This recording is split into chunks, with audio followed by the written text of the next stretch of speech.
are WSL champions. Hello everybody, welcome back to Vic Akers Wonderland. It has been a very, very long international break. We are finally back with club football, as it has finally returned, and it returns with the Champions League for Arsenal. Oh, unless you support one of the other teams, in which case WSL football is back. And with me, as always, is the co-captain, co-leader, the inspiration, our own very own Kimmy Little in our own ways. Lottie, how are you? I'm all right. I thought you were going to add a Stina Blackstone super fan into that. I was waiting for it. Disappointed. I'm only joking. Yeah, I'm all right. I had a nice, quiet international break, which was really nice. No stresses on the scorelines, which is great. Treating myself to club level this last game, so it was interesting, but I still prefer to be the lower tiers. I really do, because at least I can shout and not be told off for screaming the referees at Tory, but not giving cards and penalties. You know what? It's kind of funny you mention that. I remember when it was the Champions League final last season, going and watching the game at club level, just in the bars and things like that. It felt so different compared to watching the men's FA Cup final against Hull. Like, this is 12 years ago now to think about us. But they basically had these big screens that they just put on the pitch and everyone was sat and watching. It was a really nice idea. But yeah, it's a bit different. I can see where you're coming from with that. Shall we talk about the big news then? As you've already mentioned it, Stina Blackstone has finally signed a new deal. I think we're all excited by this, aren't we? I think most people are, but most people aren't. It's a drawn line. It depends if you're a fan of Stina Blackstone or you're not. I know parts of the Arsenal WhatsApp group are a bit divided. Me, of course, I'm over the moon. She was when I started watching women's football, she was one of the first signings that came in. So I'm over the moon. She's absolutely amazing. She's never offside. And don't anyone try and argue with that with me. It's just, if you think on Stina, there's so many qualities that she brings in. I look at it very logically, this contract essentially is that she's going to hand the reins to Michelle eventually. When Michelle she is coming back, she's probably going to be ready come the pre-season to be playing for Arsenal. This is almost like a fill in the gap at the moment. She is also such a you say world-class. Actually, I can say that. She is world-class. She won us the Champions League final. Not many players can say that. She's had involvement in the last 3 trophies. I don't know how people can argue it. I'm sorry. I can't. I won't have it.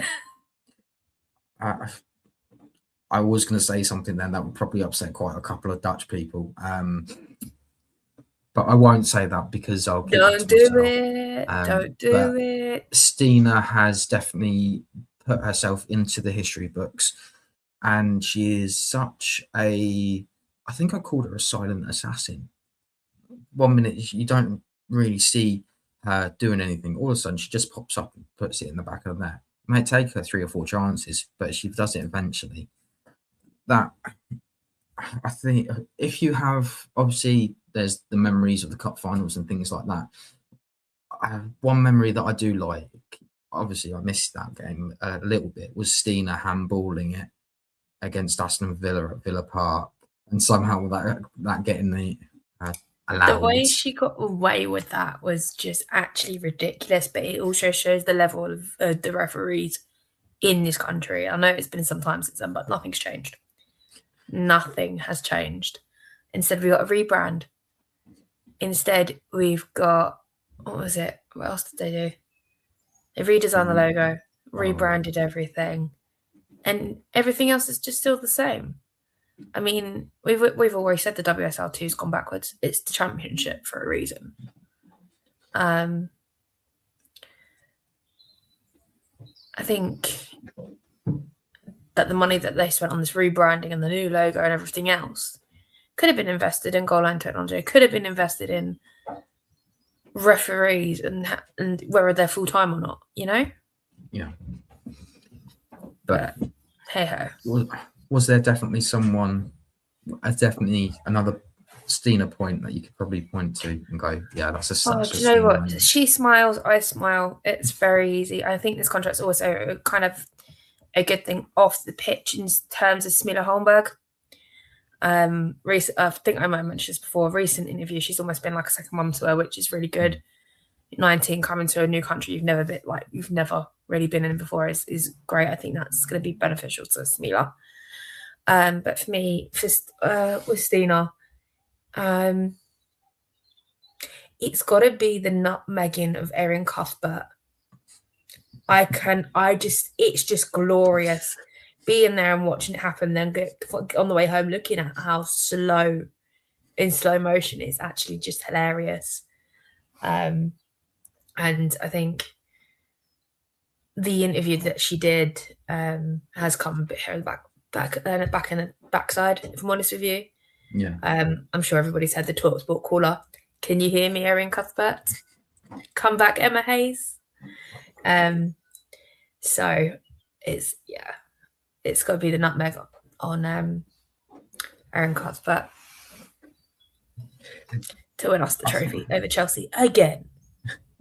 I think we have summed up Stina in a nutshell, really. The fun, bizarre craziness of the WSL included, and the fact that she accidentally does things like them. Sometimes if you go back to, I think we were playing Man City. Was it Man City? Was it her first goal you're talking? No, it went into extra time and then she scored in extra time. Oh, right. Yes. That came out of nowhere. That was also good fun. It was very cold and very sleety that night. It could decide if it was going to rain or snow or sleet. So, although it was February, I think it was. That stuff like that, games like that also is where you want those big game players to turn up, even if they don't have fantastic games. For example, like yesterday, she didn't have a great game. I'm not going to lie. Could she have done a little bit better? Yes, she could have. But it's the big game players you want to turn up in the big moments. And that's what we've had from her consistently. And from one player to another, it was sad news. This one really got to me. Like, I think a few fans did shed a tear. We're going to lose our number one cheerleader, and that is Manu Zinsberger. This was expected to happen. It's a shame that we are going to lose her, but I think we've all known that it was time for her to move on. Yeah, no, it was time for her to move on, but I'm also glad Arsenal kept her so she could recover with us. I've always got so much time for Manu. She's got just as much time for us fans. I mean, every final we've sort of been to during warm-ups, we'd shout at her and wave, and she'd always make a point to come and say hi and chat to us. And I think about 2-3 weeks ago, she was just standing in the box watching the girls warm up. When we started shouting, she's turned around, she's looked up and going, "What's going on?" And we kept singing, and we were at the back of the lower tier in Block 2. And she's looked and she's gone, "Oh," and then just started waving at us. And it's just little interactions like that. It's just like they do mean everything, especially when the stadium's half empty, they can actually hear you. So, yeah, no, I'm going to miss her loads. She's so much fun. I mean, she's had her bad moments, she's had her great moments, but I wish her all the luck in the world wherever she's going. I really do. She deserves it. I'm going to ask you this before I answer this. Favourite moments? Oh.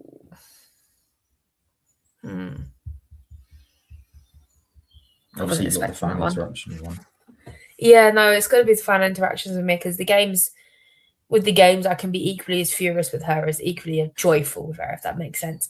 But it's got it's the triple save in the Emirates. That was against Spurs.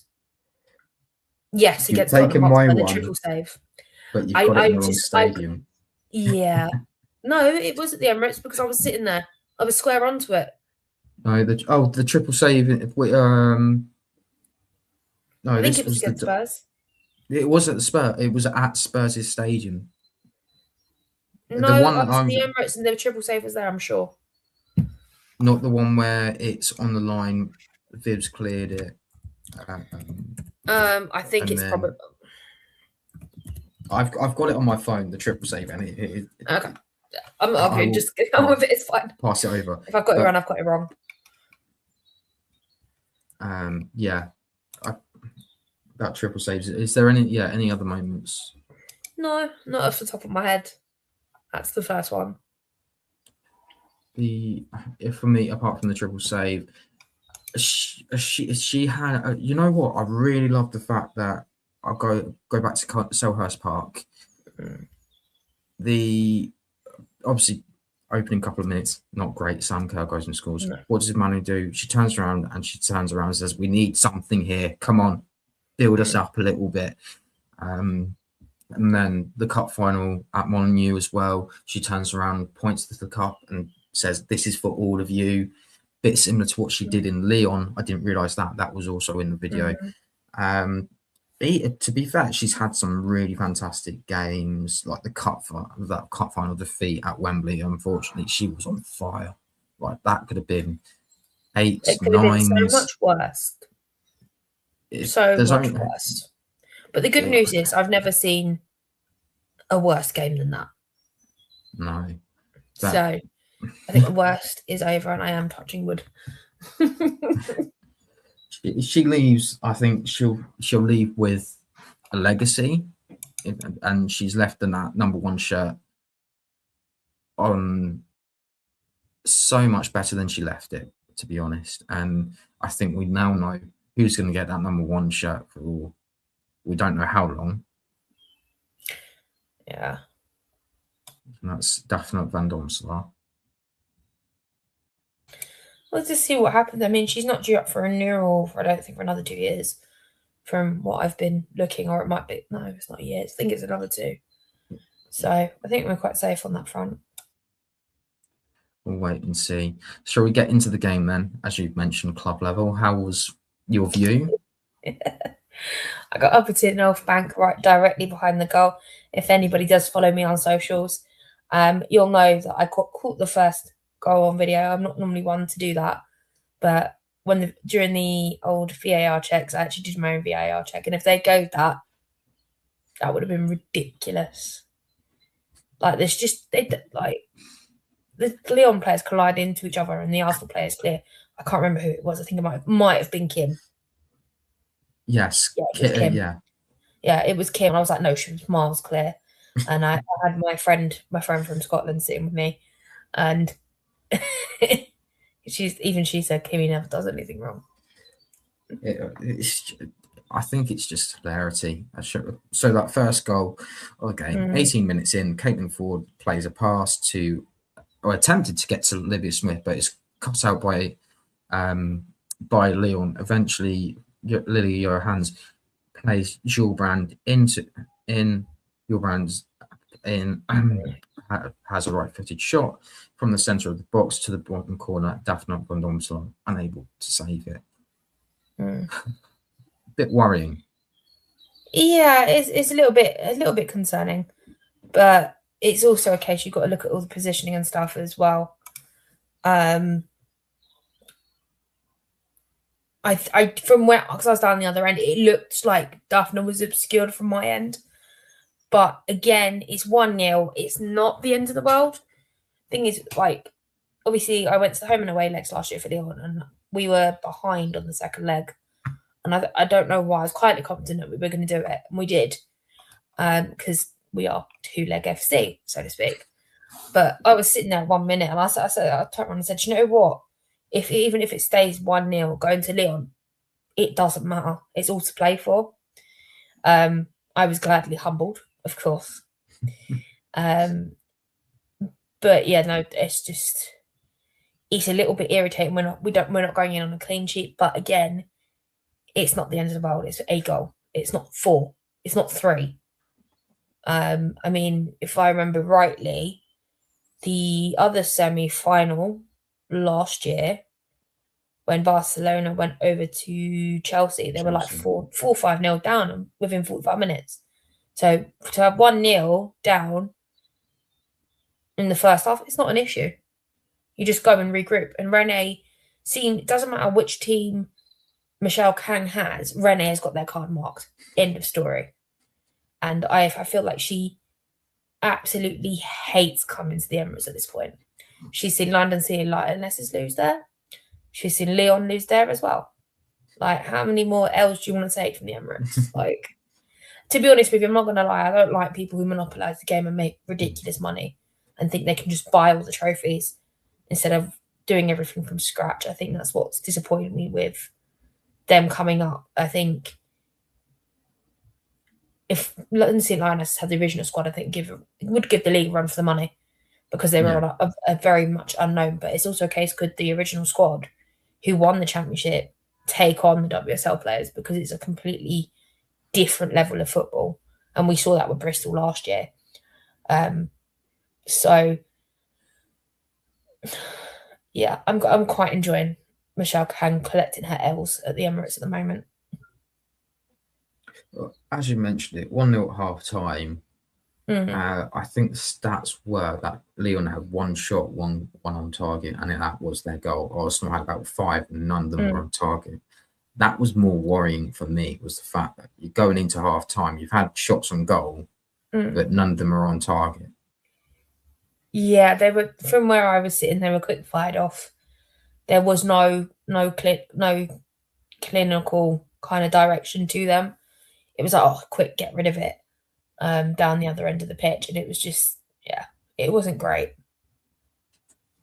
Well, as we know, football is a tale of two halves. Second half, 52 minutes on the clock. Kim Little is fouled in the box by Wendy Renard, and VAR overturns it. You had your own views on this. I had my own views on this, so I'll let you go for this. I'm going to be honest with you.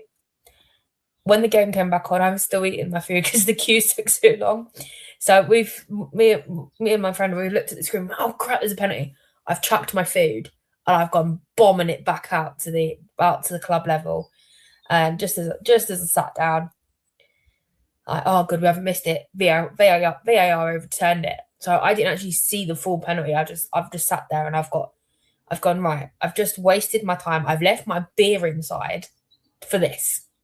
I'm like, I know that sounds really petty, but free drink is a free drink. Okay. Yeah, and at this point, everyone's booing. I've waited, the booing stopped, and I've put my hands over my mouth, screamed, the referee's a Tory. People have looked round, like, that's a new one. And then I had the club level staff said, you can't shout up here. And I'm like, why? I'm supporting my team. I sort of said to the guy, like, it's not like I'm calling the referee a wanker. I've got children sitting around me. And I said to him, would you rather be called a wanker or a Tory? And he went, I'd rather be called a wanker. Excuse my language, but it's just like a conversation. And then he kind of let it go. I do apologise for younger listeners that are listening. My language is not acceptable, but I am a football fan, unfortunately. And I grew up in the men's world. And that's just pure frustration coming out on my part. And I do need to learn to curb it, but sometimes I can't help it. But yeah, no, what did you think of it? Originally, it did look like a penalty, but on the review, it's the fact that Wendy Renard gets a touch from the ball first before Kim Little goes down. I think what probably makes it a little bit more, what's the best way to put this? More unconvincing for the officials is the fact that from what I saw, I don't think Kim Little was looking for it. I think she's just fallen down. But when have we known Kimmy to look for a penalty? That is true. Exactly. So you can't, unless you're, how do I put it? Unless you're going to do some rolling around trying to get an Oscar, like a few of those Leon players did yesterday, which annoyed me, and I'm glad the referee kind of ignored them. there's no point of looking for something that's not there. But the thing is, Kim's also experienced enough to know when she's been properly fouled or not.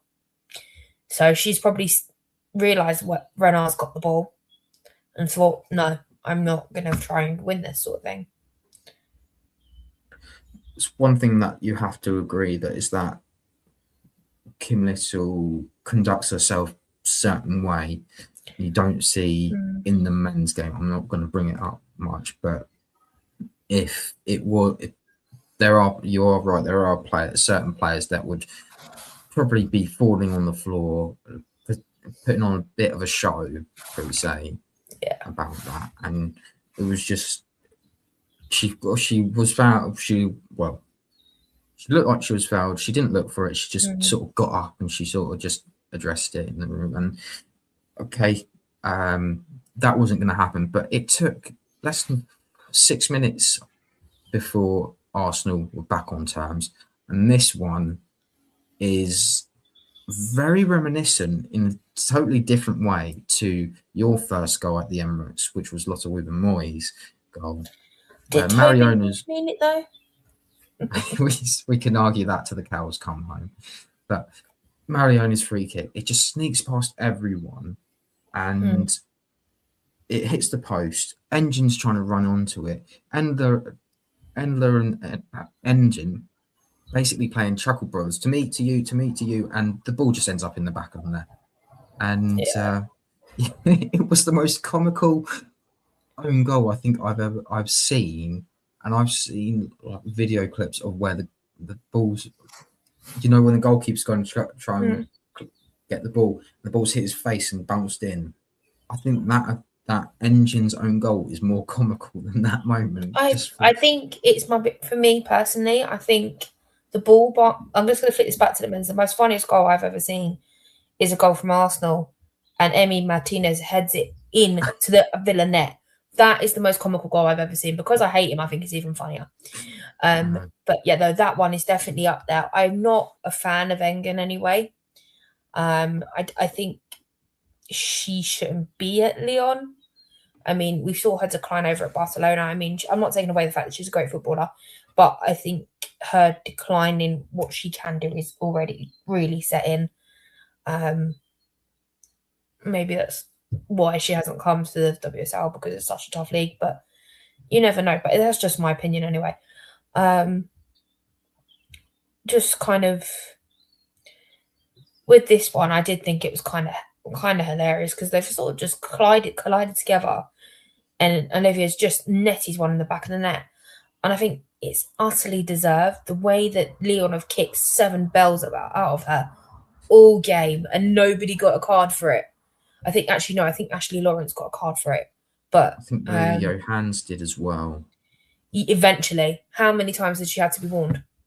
I counted about 6 times until she was carded. How many times? How many warnings are you going to give? Like, the thing is, they must know if you take her out enough, she's going to do one back because you've annoyed her. And that's what got her the red card last time. And I think that's what they were banking on. And it's just, I was sitting there thinking, I really hope that she holds her head and doesn't go and do something petty like she did for her red card. Yeah, well, you mentioned it. Was it a WSL game? It was the League Cup, if I remember rightly. Yeah, it's the League Cup. Apologies. I know she's got a red somewhere. I'm just trying to think which one it is. If I remember rightly, it was Man United at home. Yes, they were kicking 7 bells out of her then as well. Again, that's down to referee experience, and this referee was whistle happy. Didn't want to get her cards out. She just wanted to show she was in control. Blow the whistle every 5 minutes. Please stop. Just give a card out and people will behave themselves. It is bizarre to think about, but it was from funny on goals to Arsenal eventually getting the win, as you've already mentioned. 83 minutes on the clock. Chaos reigns. Olivia's basically ball's gone. Leon had played a backward pass. Olivia Smith that says thank you very much, and she's through on goal. Engine is trying to once again to make up for her mistake, and she goes and absolutely clatters. Well, I say clatters, but she collides with Endler again. And Olivia Smith's on the floor. She sees the balls are still rolling. She's like, right, okay, up I get, and put it in the back of the net. She says thank you, and like history. Arsenal have finally won a semi-final at the Emirates in the Women's Champions League. How happy are you to say that? We've been to a fair few semi-finals, so again, because of that, I wasn't overly confident that morning. I was like, if we go, as I said during the beginning of the game, 1-0 down, not a problem. 1-1, not a problem. Second leg FC, but it's nice to be going into a tie, in France with a goal difference of +1 on top of Lyon, because we know that Lyon are going to show all the Arsenal fans upstairs where they can't be heard, but I think there's going to be a bunch of Arsenal fans that are going to be sporadically pasted out all across the home end, which I know is going to happen because we were sitting in the away end last year and we would let's spot the Arsenal fans in the sea of white. So, because you had fans waving the shirts up at us, and yeah, no, it was really good fun. So, with that in mind, Olivia Smith's goal really well taken. She did really conduct herself really well post in the press office, saying that how good it was to get that goal, and her confidence is shining. There was some good moments as well. I think Leah Williamson ended up getting interviewed by Jen Beattie on CBS. That's doing the rounds on social media. It's just nice. I think there's this niceness back in the most positive way possible, that they got over the line. They're happy with that, and they got something to build on against Lyon. What would you like to see on Saturday, apart from an Arsenal win? I think I've got to focus on Wednesday first, to be fair. One game at a time.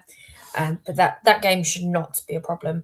I think for Saturday, I've said this before, but it doesn't matter how bad we're doing in the league or if we're out of the cups. Since we've won this Champions League trophy, when it comes to Champions League fixtures, we're a different animal. There's something in it that this squad is hungry for. And if it means we're looking for trophy number 3, I will take it. And I will flaunt it in front of Chelsea. How long do you get one? But I want to see fight. I want to see passion. I want to see pride. I want to see power. Anybody know what film I'm quoting? The last 2 things on the list. You going to take a guess, Matt? No, I'm not. You don't know Cool Runnings? That right? No, yeah. I saw. Yeah, I see pride. I see power. I'm not going to say the rest of it because I've already sworn on this podcast already. It's one of those where I think what's most important is do what they did last time. If they can recreate that Mariona magic, then I think that we might see I think we'll see a definitely good game. This time around, with Bayern Munich and Barcelona are also drawing 1-1, even with Kat getting sent off in the towards the end. It's all to play for in the Champions League, and this one's probably going to be a lot tougher and probably a lot more rewarding to win if it does come out touchwood. It does. Thing is, times are changing and players age and a new generation comes through. Unfortunately, we are at that peak point, peak Crutellas, peak Viv Miedemar, peak Beth Mead. Like the new generation is coming through and things are very much changing. I mean, Bayern Munich in the semi-final. It's been I can't remember the last time they were in it, Yes, if I remember rightly, it was Bayern Munich did face Barcelona in a semi-final before, and they lost it. But they've never beaten Barcelona. They're currently holding a draw. if I remember, I think Bayern Munich had won against Barcelona in that first leg, but lost the second leg, and that was the difference. Yeah, I think Saturday is going to be for those that I want to watch a really good game. Grab the popcorn, grab your snacks, grab all the drinks because it's going to be a very the beers, the wines, whatever you want to drink. I mean, it's going to be end-to-end football. I mean, I was so surprised because you're so with Jonathan Doraldes, formerly of Barcelona, formerly of the Seattle Reign now, isn't it? Yeah. Who's such this serial winner, all of a sudden coming to Lyon, and all of a sudden Lyon don't look like themselves. So it will be interesting to keep an eye on. You have mentioned the game against Leicester on Wednesday as well. What do you think? What do you think is going to happen? Is this going to be rotated? I think there's going to be a bit of rotation, but not too much. It's going to be a bit of a nice, easy cruise, I think.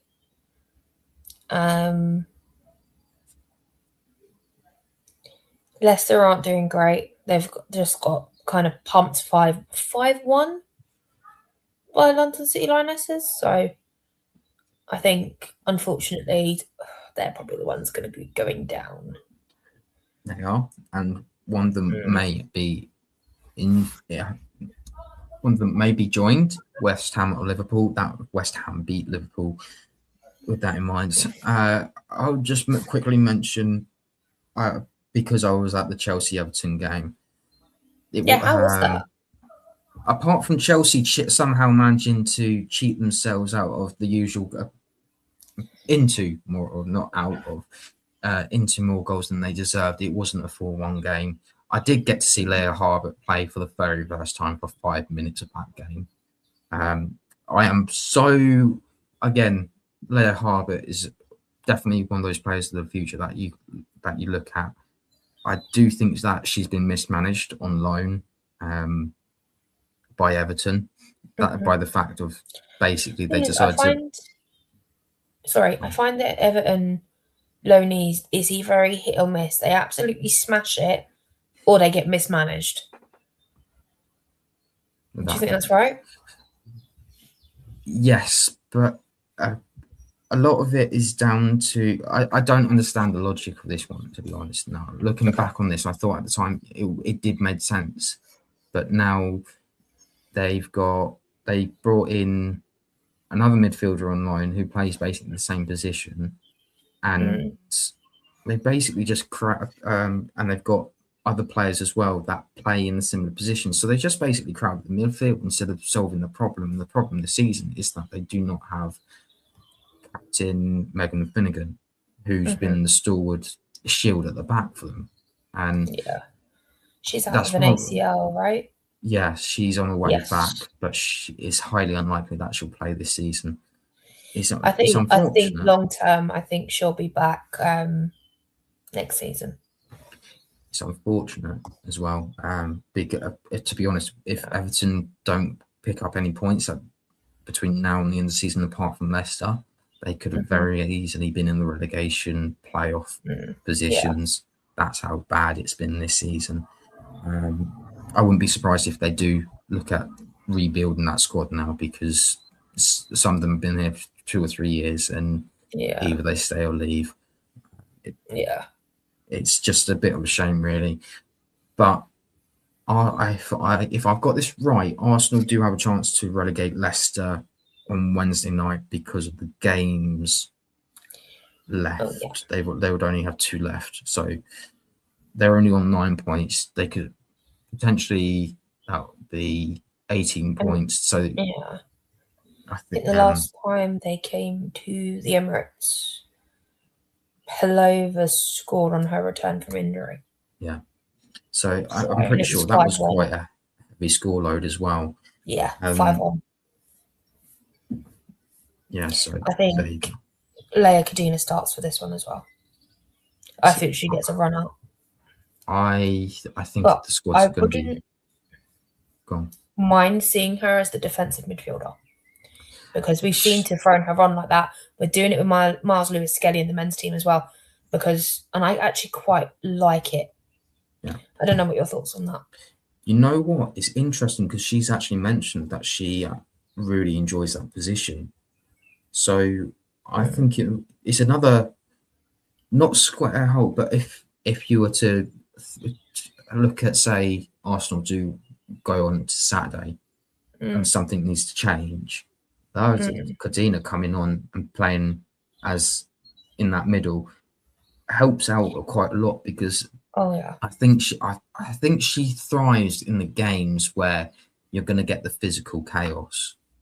Absolutely. I mean, I know I always refer to Vic Palova as this mean, strong centre half. Kadina's her big sister, who's twice as scary.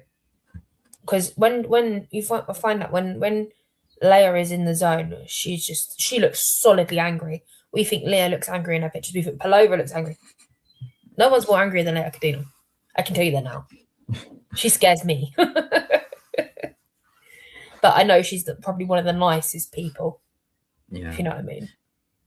But that's the difference, isn't it? A lot of players have different personalities as soon as they cross over that. Yeah, but sometimes you need that big, mean, nasty player. Yeah. And that's the first thing I said about Victoria Palova when she turned up, because we didn't have that. And now we've got two. I'm quite happy with that. Well, and I don't mean mean and nasty in a negative way either. It just gives us a bit more sort of backbone. Yeah. They'll take the chances on those tackles. They'll get the tactical fouls, you know? Yeah. But definitely, just curious, because Leia Kadina is actually out of contract, and so is Vic Palova. She's got another year, according to Tim. Okay, so say this time next year, would you like to see Leia Kadina re-sign? That wasn't even hesitant. Sorry, I saw. Is it a page on Instagram? They got it wrong. Emily Fox is here for another year, and so is Leia. And there's someone else that's got another year. She's not out this year. I can't remember who it is. It's doing my head in. Because they listed about 9 players, and it's not. It's about 6. No, with Leia, it depends on signings. It depends if she's happy, and it depends what Renee wants as well. And obviously, what the witch that does all the signings wants as well. And yes, I will call her a witch. I'm not a fan. So it all depends on the club. I mean, Leah Volti's looking to come back to England. I'd sign her back up in a heartbeat. I think the it's problem easy. is that I think that I don't think Kyra's coming back. I really don't. If the Arsenal rumours are to believe, there's 2 midfielders coming in. If another player has to leave, to be honest, with how frustrated Leia Harbert has been, she might turn around and say, "I don't want another loan," which means she's going to be another player that leaves. Which means it's another. I'm going to forget the name, and it's going to really annoy me. The national spots, England, the academy, homegrown player. That's it. Thank you. I'm so sorry. I've been. I was going to say grassroots. I don't know. It's homegrown. Thank you. The homegrown quota then needs to be refilled. I'll be interested to see what happens with Vivian Leah as well, because potentially there's a spot at left wing next season. Yeah. Oh, absolutely. I mean, So I'm not going to go into that conversation because I'm going to upset people. I'm really going to upset people, and I've already upset 2 people with it. So I'm going to politely say no comment on my opinions on that wing. Well, let's just say there is an opportunity. Let's see if the opportunity is knocked or the door is shut. That is a transfer news thing. Thank you all for joining us. Whenever you're watching, listening to us on Big Eggs Wonderland, you can follow us on Twitter. You can follow us on Instagram. You can also follow us on Blue Sky. And don't forget, if you're on YouTube, you can like, subscribe, share. We are also on Apple Podcasts and Spotify. Lottie, where can the lovely people find you? The handle is VAW Pod. There we go. Sorry, Matt. I was just waiting. Is he going to say the handle? I completely Forgot. left the line. There we go. But you got the list right. Well done, mate. I'm sorry, guys. We do have our odd bit of banter. It does make me laugh. Yeah. No, you can find me at Lottie_Guna on. Oh no, there's an X on the end of that. Lottie_Guna X. Now I've just changed my handle. I've just needed a bit of a refresh. Same with Instagram. Yeah, that's it. Where can everybody find you, Matt? You can follow me at MattLR28 on my socials. Thank you all for joining us, and don't forget, come on, you Gunners.